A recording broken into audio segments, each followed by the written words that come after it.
Listen. The shades are out. The shades are out. What do you know about third position for big Manchester United, fam? What do you know about third position for us? Because I told you, we're not looking at Chelsea anymore. We're not looking at Liverpool anymore. We're looking up at Villa. We are looking up at Villa, and Villa is down now below us. They are below us, but we still have to look down a little bit to Chelsea and Villa and Liverpool, a little bit now that they are below us to create that gap. And then in the next 3 games, I want to be looking up at Manchester City. I want to return Manchester City. Oh boy, how far? Oh boy, how far? How they be? What's up? That's what I'm looking at right now. I'm not looking below me anymore. In the next 3, 4 games, I want to be looking at City. Now, there one day. That is the conversation I want to be having. You understand? Because the way we executed this game perfectly, the game didn't start the way we wanted. Crystal Palace came into the game. They're a respectable team also. They've been poor, but we all know the reason why.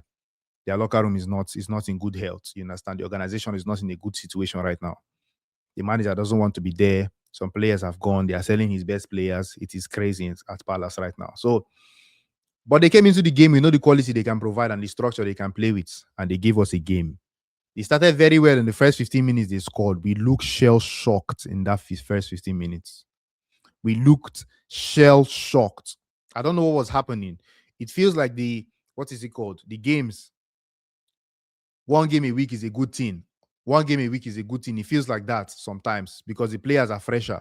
But sometimes also the sharpness of players can be under question. They will be healthy, but they will not be sharp because the first 15 minutes of the game was a clear demonstration of the fact that we were healthy, but we were not sharp. These players were not in the right mindset mentally to get into the game. It took them some time to play themselves into the game. You understand? I hope that doesn't become a blueprint for other teams to attack us in the first 15 minutes of the game. But today, those first 15 minutes, the performance was left a lot to be desired. I'm not gonna lie. So moving forward, those are things we have to clear. But who cares? Who cares? We won the game. We won the game. We came back into the game.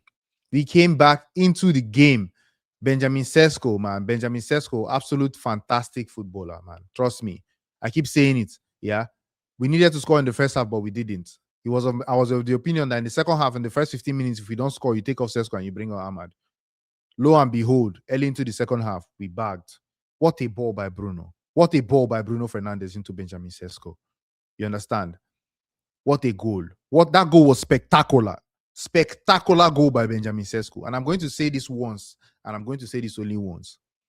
There's no midfielder in the world on the level of Bruno Fernandes right now. I don't care what you're talking about.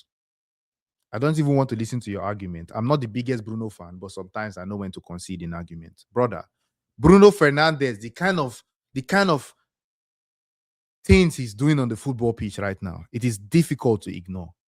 Today he had a back heel. He had one back heel that got us in trouble. There were 5 defenders from the opposing team around him, and he did a back heel. Got us in absolute trouble. But then he does that, plays that ball, and then he delivers in the penalty spot also. Man, Bruno Fernandes is different. So Sesko made the run, dunked on the player, slam dunked on that player. You understand? That was a behind the back. You know what they call it? Windmill dunk. Windmill reverse dunk. Sesko dunked on that guy and got the goal. And Man United progressed. We progressed. Second goal. That was it. That was it. The first goal was a Konya mastermind. Matheus Konya for that first goal, man. He was epic. Epic. Throughout today, I'm giving my man of the match to Konya. In my opinion, I'm giving it to Konya because Konya was an unsung hero in this game. He dragged us up the pitch multiple times. It was the reason he was winning fouls. He was winning. He won the penalty. He did a lot of things in the game, and he accomplished a lot in the game. You don't see him on the stat sheet, but Matheus Konya had a very, very, very fantastic game. One of the better players for Manchester United today, for sure. For sure. He had those people on skates. The kind of display he was displaying. Sometimes he won the ball, he played it over his own head, ran into the space, and just cut off 2 players. Man, Matheus Konya, yeah. Matheus Konya. God have mercy. What a signing for Man United you have been. What a signing for Man United you have been. Even in games where you don't score. Today was an absolute masterclass. Absolute masterclass, my brother. The way you carry the ball, you could just carry the ball for chess sometimes. You put your body in the right position to cover the player. You play it over your head and you chase the ball. Your first touch knocks it, takes 2 players out of the game already. You understand? Even in tight situations where there's a lot of players around you, your ball control in those situations just gets to the next level. In chaos, you thrive. Mateus Cunha, yeah, this signing by Manchester United, it is one for the ages. Trust me, it is one for the ages. We have outdone ourselves with the signing of Cunha. Of all the players we have signed, Sesko scored today fantastic talents. If anything you can blame Ineos for, you cannot blame Ineos for the transfer strategy, man. The kind of players they've been bringing into Man United are actually Manchester United players. I'm not saying these players are going to help us do this or that or win the league or try to overhype things, but at least I'm seeing some quality in my football squad, man. My football team are showing me some quality on the pitch. They are showing me that they can sign quality players and translate that into the pitch. Man, Mateus Cunha, you're a maverick, man. Mateus Cunha, my brother, you're different. You're just the man in the middle. You understand? You're the man in the middle that is marred by sweat and tears, but not in the movie. You just they do your thing. Close, goal scored, no goal scored. You're just on stuff. You're just on stuff. You're just on smoke, Mateus. And it is beautiful to see. Casemiro also had a very good game today. Had some shaky moments, but overall had a very good game today. Kobe Mainoo and Cass in the midfield, yeah. That midfield combo, the chemistry they have, we're going to miss that when Cass leaves. When Cass leaves, it's going to be very, very difficult to replicate that. And today was a great show of that against Crystal Palace. We absolutely made light work of their midfield. In the first half, the first 15 minutes, they overcrowded it. Later on, when Kobe and Casemiro came into the game, it was bye-bye to their midfielders. They couldn't do anything to stop us anymore. Kobe and Casemiro were so good that Bruno was allowed to roam anywhere he wanted. You understand? So that midfield there, so solid. And yeah, defensively also, Leny Yoro made the mistake for the goal today. But, he's a young player, a young defender. Defense is the most difficult position for young players because your mistakes are punished immediately. So I give Leny Yoro the benefit of the doubt. He has time to learn the league. He's not been playing. Under Amorim, he wasn't playing much, He hasn't played in a long time. So he has to get himself into that match fitness and sharpness again. And defense for young players, plus trying to get into match fitness and sharpness, can be a double-edged sword. You understand? So I can give him the benefit of the doubt. I believe in his talents. He's going to come good. I'm not worried about Yoro. Carrick today, fantastic game management by Michael Carrick. But that's always expected of Carrick because you understand, Michael Carrick is just the player. He was a player at Man United and he's a coach. He knows the demands of United. He knows how to manage a game the United way. I've been so corrupt by the way the other managers have been. When I saw his substitution, I saw him taking off Maguire and Mbeumo. I was thinking, I would like to bring on Aiden Heaven and Joshua Zexi because Zexi gives us a focal point in attack. And Aiden Heaven kind of shores up the defense to win the game, see the game out.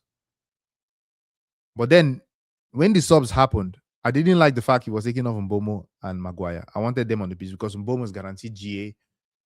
And when it looked like we needed another goal. And Maguire is our most experienced defender. But Carrick was probably thinking, Maguire is the older defender. So he's probably tired. And in a game where they're not taking off Ismail Assar, they can still catch us for pace.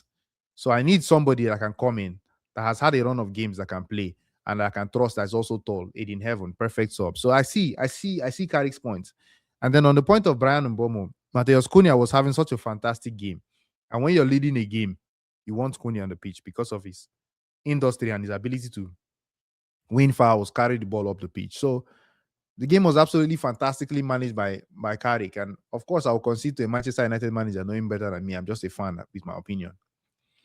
So that was a great game management. And now we're looking forward to the next game, which is Arsenal versus Chelsea coming up next. You understand? So let's see how that goes. I hope I've touched everything. Selen Lamens was also very cold today. It was nice. It was decent. He did all he needed to do. The first goal was not his fault. It was inside the box, far, far away from him. Leny Yoro just lost his man. Nobody expected Leny Yoro to lose his man there, but it's fine. Like I said, it's fine. We move on from that. And yeah, like the video, subscribe to the channel. If you haven't liked the video, like the video, please. Just like the video, my guy. No hard like that, yeah? You just a click of the button. You hype it up. You like the video. Subscribe to the channel. We're doing this all the way. We're going all in on this, you understand? So, Man United, big Man United, this is what we want. This is what we wanted, and this is what we're going to get. Football is a religion. This is the sermon. So, subscribe and check out my next stream. It's coming up in a couple of minutes. It's going to be Arsenal versus Chelsea. That's a big, big game. Let's go.